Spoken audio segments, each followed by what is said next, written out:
This time last year, Thierno Barry had never even played a game in a top 5 league in Europe. But after only one season with Villarreal, Everton have decided to spend £40 million on the French under-21 striker. But is this a gamble or is it a very intelligent move from Everton? To answer this, we're going to take a look at a few things: his goal scoring, his unique ability to drive past players, how he links up with players, and of course, where he fits in this Everton team. His goal record, wherever he's been, has actually been pretty good. His most recent goal actually came for the France under-21 team playing at the Euros, where he came off the bench replacing Mathys Tel to score a 112th minute winner against Georgia. And that's pretty promising. However, he's still only valued at £17 million or 20 million euros.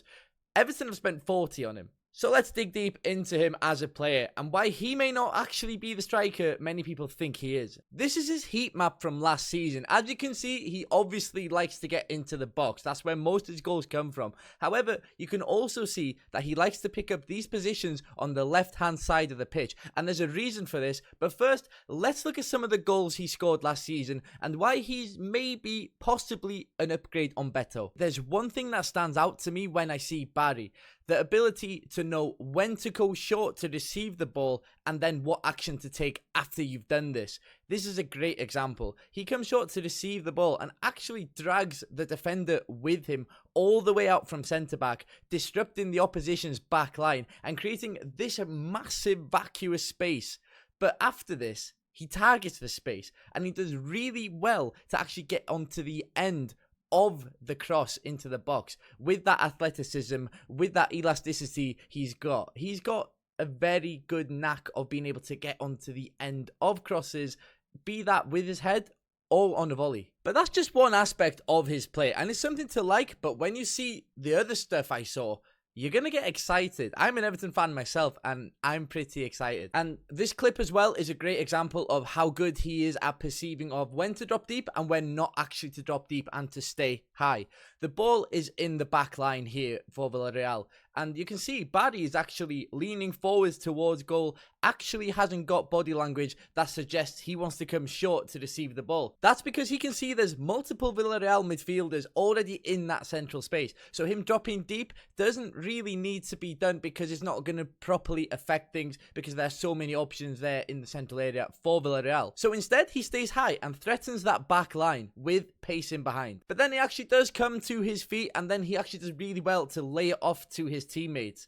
But that's just a small part of it. You want a striker that can do this, but you need that end product, right? He plays the ball to his teammate and then makes a similar run to what we just saw. And then the finish, that's instinctive. You either have this or you don't. That's been the problem with some Everton strikers in the past. Their movement has been pretty good to get themselves into that spot, but they're just not natural in front of goal. And that's great. 2 examples of him exploiting space in behind. But what we know about the Premier League is that you don't always get this space in behind. So how does he play against a low block? Well, I found a clip against Real Valladolid that may give us an insight into how he plays when he's up against these tight spaces and how he receives the ball. Look at the back line of Valladolid here. They're pretty much lined up along the 18-yard box, meaning that there's not much space to play those over-the-top balls or threaded balls in behind for Barry. But look at Barry's body language. That's hard to say. It's open, he wants the ball, but look at the reaction to when he doesn't get the ball. He's gone from being open with his back to goal to already on the half turn. The speed of thought to do this so quickly is so impressive because you just don't have the time to react as a defender. And look, it ends up him receiving a slipped ball through the channel and he gets on the end of it and he scores. This time with his left foot. That's something we need to talk about as well. His ability to score goals with his right or his left or even his head is pretty impressive. Just give him the ball in dangerous areas and you can probably trust him to score. Speaking of left foot, this is an example of him actually going through on goal on his left foot and not actually taking the shot. The thought process that goes behind this is pretty impressive to me.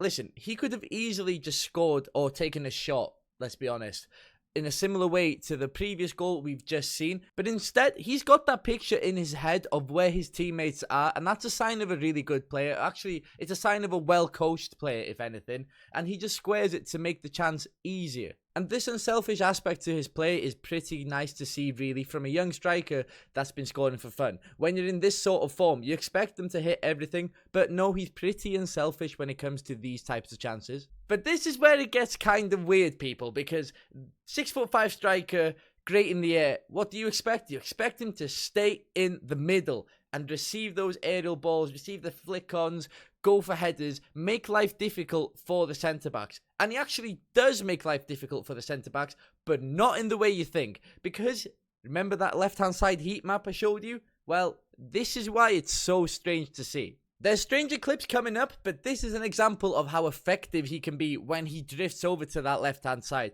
Look at him pinning the centre-back. Not a centre-back in La Liga is stronger than this guy. I can't be convinced otherwise.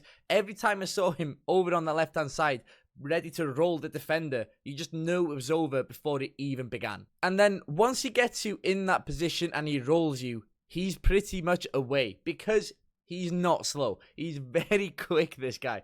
And once he rolls that player, knocks the ball past you, he's gone and you're not catching up to him. I actually knocked over my fan there. Anyway, once he knocks that ball past you, like I just knocked over that fan, it's pretty much done. New fan coming soon. But this actually reminds me of, do you know that Lukaku clip where he tells Carragher, listen, I'm going to roll you and I'm going to put it in the goal. This is Thierno Barry. He does these things that you already know he's going to do, but you still can't stop it. It still works, by the way. Ish. It's for you. Bear with me. Strictly analysis from this point in, I swear. No promises, though. Okay, back to analysis, and this is Thierno Barry in a central position, but do you think he's going to stay there? Well, you shouldn't, because what have we just seen? This time, he actually starts central, moves all the way out to the left-hand side. And next, this is really good centre-forward play. Look at his body language. He's not facing the defender. He's got his back to him. But look at the hand. It's already outstretched. This means he knows where the defender is without actually having to see him because he can feel him. And then look what he does. He touches the ball away. So the defender thinks he's going to get close and win the ball. But what he's actually doing is leading him away from that space to create a massive space behind him. And that's exactly what he does. Because he just knocks it past him. And for a 6'5" striker, he's got such a good turn of pace. And pretty good feet, to be fair. But then it's something that I really like again. He's already made those yards up. He's already won Villarreal about 50 yards just from carrying the ball. But he's not done there. He actually does something that Kylian Mbappe does here. And it's somewhat of a trademark for Mbappe. He stops. He actually slows down. He slows the defender down by slowing himself down to then speed up again. And once you've slowed the defender down, to then speed up again with this burst of acceleration he's got, it becomes a nightmare to defend against, and he wins a foul and wins a free kick in a dangerous area after receiving the ball in his own half. So how is he going to play and fit in Everton's system? Unfortunately, David Moyes plays a 4-2-3-1. Maybe not unfortunately, because it works pretty well, right? Let's be honest. But it's unfortunate for Beto, in my opinion, because Thierno Barry, one, he's younger. 2, he's in better goal-scoring form. And 3, he's got similar attributes to Beto in the sense of the athleticism and the ability to win aerial duels and ground duels as well, to be fair. But Barry's younger, which means his ceiling is higher. Meaning if he can do all the things that Beto can already do whilst being 5 years younger than him, it's a no-brainer to start Barry ahead of Beto. So for that reason, I think we could see him, well, David Moyes line up something like this in the first game of the season, and that's before we sign any more players. But the rumours are that Everton are looking to sign 10 or more players this summer. So when they do sign them, be sure to come back here to see how Everton line up with these new players, and if we have a whole new team by then. It's my fans. Awful. Awful. Unsubscribe.